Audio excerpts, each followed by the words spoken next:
Hello everyone, this is Roland, welcome. Just a brief introduction. I've been around 25 years, and I talk about the spiritual side of life. See, we all know that life is more than just eating and drinking and watching television and playing video games. We know that. It's more than just working. There's a spiritual side to life.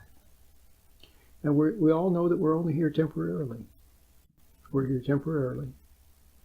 And during this time upon the earth, it's like a school for us to learn what we need to know to find the purpose for our existence, and then to live forever.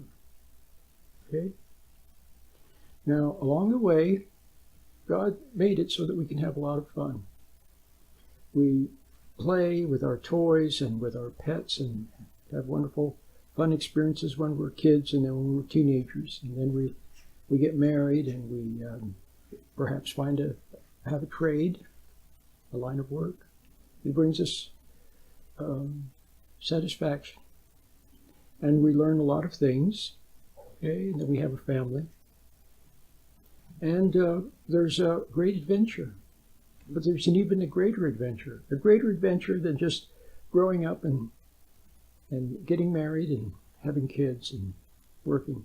Greater adventure than that. It's finding the purpose for your existence. You've all heard of movies like Raiders of the Lost Ark, or Star Wars, or like the television series Star Trek.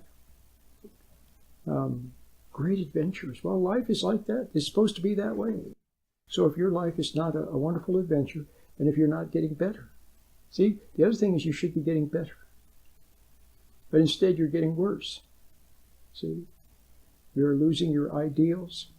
You're becoming addicted to substances, to pleasure. See, the brightness that you had when you were a child is diminishing, and you're losing something that you once had when you were a little child. Well, you need to refine that. You need to refine that. And then begin to become perfected as a human being. See, we all have something called character. Or what we do is we develop character through life. Okay? When you start as a little child, the way you begin is that you kind of know in your heart what's right. You know that it's not nice to be angry with people and cheat people, or to be phony with people, or to resent people. You know that when you're a little child, okay? But then you go out in the world, and then you encounter cruelty and confusion, often in your own family.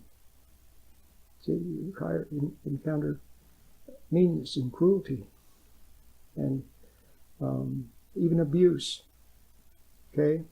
Deception, lying, cheating, stealing, okay? And then what happens is it gets to you through your resentment of it.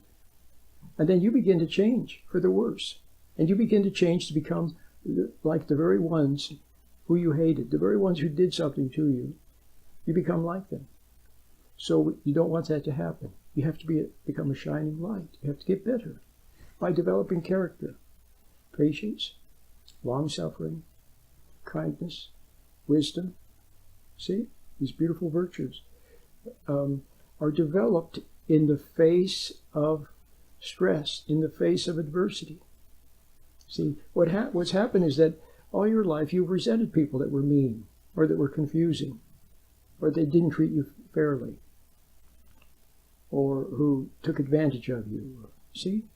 Or had nicer things than you, or the teacher liked them better, or they deceived you and fooled you or tricked you, or, see? You resented people like that.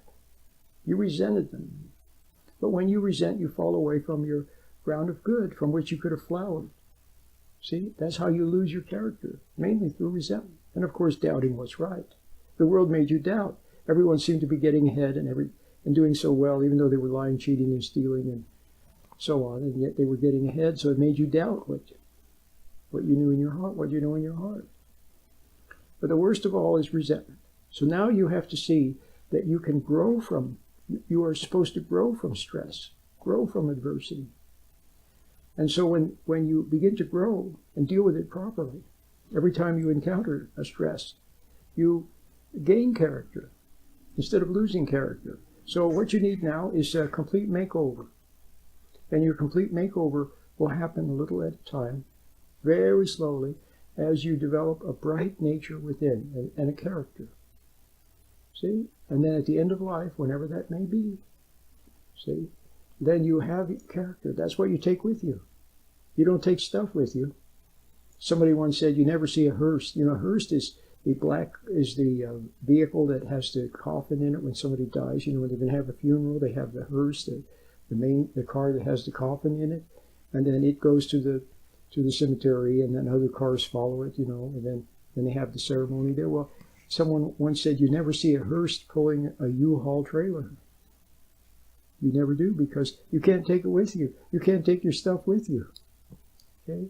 The only thing you can take with you is what character you have developed. Okay? So now I have a lot of things to help you. I have about 500 videos on these types of topics. I have many radio programs. I've written 18 books. I'm working on my 19th and 20th book. And I have the meditations, which are beautiful. The meditations help you to become still, to get out of negative things. See, now what's holding you down? See, you lost your character through resenting. But now what's keeping you down is that you now escape into your thoughts and into your imagination, which hold you captive. See, you escape there because you don't want to face reality. You don't want to see the truth about your own failing. So you escape into imagination and thinking about the past and planning for the future and worrying about this and planning for that. See what I mean? Or fantasizing. Well, you need to learn how to not escape into your imagination anymore, not get lost in it by standing back and observing it, okay, and being in reality where the birds are singing.